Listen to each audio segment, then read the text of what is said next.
Mindful Monday, everybody. I am Nikesh Pranav from Great Bay, Kanjamugam. Today I am going to talk about the Indian Navy Day. The Indian Navy Day is celebrated on December 4th every year. The purpose of celebrating Navy Day is maintaining peace and making the country peace. And in the order to make the country Navy and make the December 4th Indian-Pakistan War on 1971. Thank you. नमस्ते, मेरा नाम धन्या है। 4th लाल से पढ़ती हूँ। भारतीय नौसेना दिवस हर साल 4 दिसंबर को मनाया जाता है।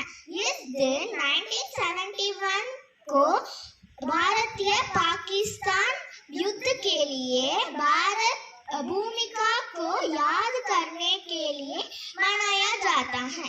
इस